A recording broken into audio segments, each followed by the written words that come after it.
When people talk about policing, the story usually begins with Rome or medieval Europe. India is almost always left out, as if law enforcement arrived late to the subcontinent. The truth is the opposite.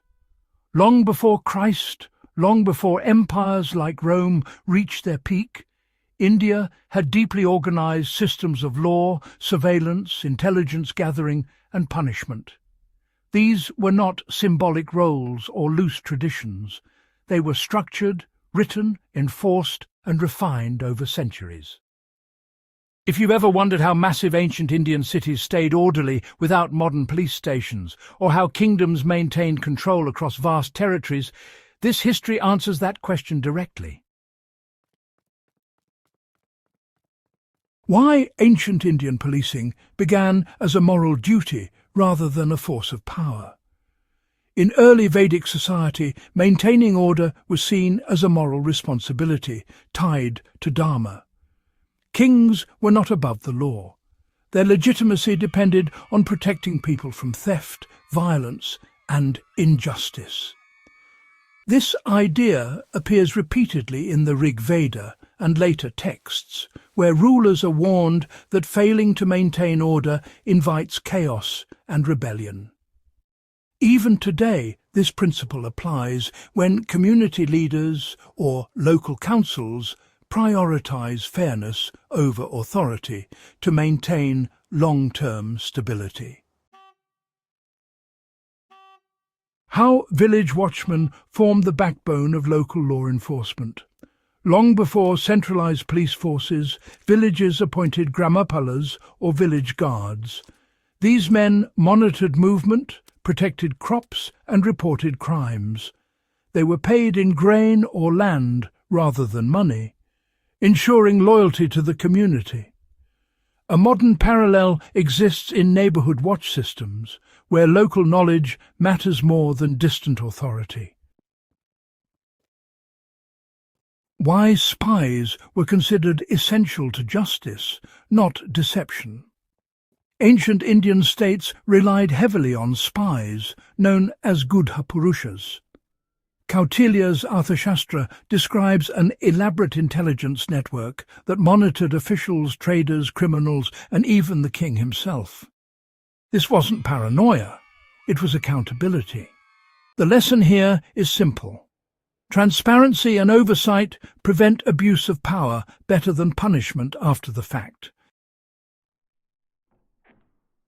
Now, let's talk about how the Arthashastra laid down one of the world's earliest policing manuals. Written around the 4th century BCE, the Arthashastra outlines crime investigation, interrogation, patrols, border security, and prison management. Officers were assigned specific beats, much like modern patrol zones. False accusations carried penalties, discouraging misuse of law. This structured approach, is still visible in modern criminal procedure. Why did city policing differ so sharply from rural enforcement? Urban centres like Pataliputra required layered security. Gatekeepers controlled entry and exit, night patrols monitored streets, and market inspectors prevented fraud. In contrast, rural areas relied more on collective responsibility, where entire villages were accountable for crimes within their boundaries. This balance between centralised and community policing, it remains relevant even today. Let's see how market inspectors functioned as economic police. Ancient India understood that economic crimes destabilized society. Market officials regulated weights, prices, and quality. Cheating customers wasn't a minor offence. It was actually treated as social harm. Applying this today means realizing that economic regulation is just as important as street-level enforcement. Night patrols, were taken extremely seriously. Historical texts describe night guards carrying lamps, whistles, and staffs as they diligently checked homes and roads. Night crimes, in fact, carried much heavier punishments because they threatened the very fabric of communal trust. Even today, simply increasing night patrols can reduce crime just by their presence. This really proves the timelessness of this method. Collective punishment was a way to ensure community cooperation. If, for example, a thief managed to escape from a village, the entire village could be fined. This, in turn, encouraged vigilance and cooperation among everyone.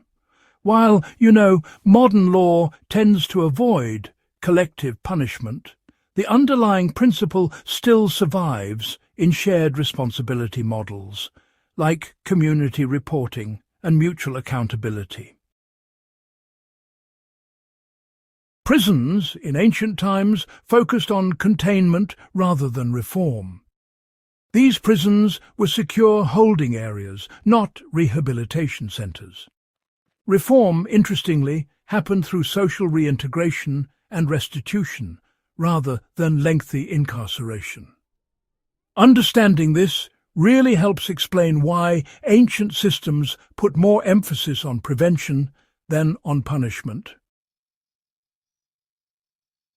So, let's talk about how forest policing actually protected trade routes and pilgrims. Forests, you see, were pretty dangerous zones back then. Special officers were assigned to protect merchants and travellers, making sure the economic flow wasn't disrupted. You could say this early form of highway policing really kept kingdoms both prosperous and stable. Now, why did women play a role in intelligence gathering? Well, female spies were often employed to access spaces that men simply could not, like households and inner courts. This, honestly, was a rather pragmatic inclusion, and it challenges a lot of our modern assumptions about ancient gender roles in governance. So, let's consider how punishments were standardized to avoid arbitrary justice. Punishments were carefully graded based on things like intent, harm, and social impact. This approach actually reduced personal bias among officials, and interestingly enough, modern sentencing guidelines still follow the same logic today. Well, border policing was absolutely essential to sovereignty. Officers, you see, monitored movement across borders, making sure to prevent smuggling and espionage. Control of borders, in turn, meant control of resources and, ultimately, stability. So, let's talk about how military and police roles were clearly separated. Unlike many ancient civilizations, India actually distinguished between soldiers and law enforcers. This separation, you see, reduced abuse and maintained civilian trust. Now, why did religious institutions also enforce law? Well, temples acted as legal centres where oaths were sworn and disputes resolved. In this way, moral authority reinforced legal authority. Let's consider how public shaming functioned as a policing tool. Some offences, rather interestingly, were punished through public exposure rather than physical harm. Reputation mattered deeply, making this an effective deterrent. And why does ancient Indian policing still matter today? These systems were not primitive. In fact, they were intelligent responses to complex societies. They remind us that order depends on ethics, structure, and community cooperation more than brute force.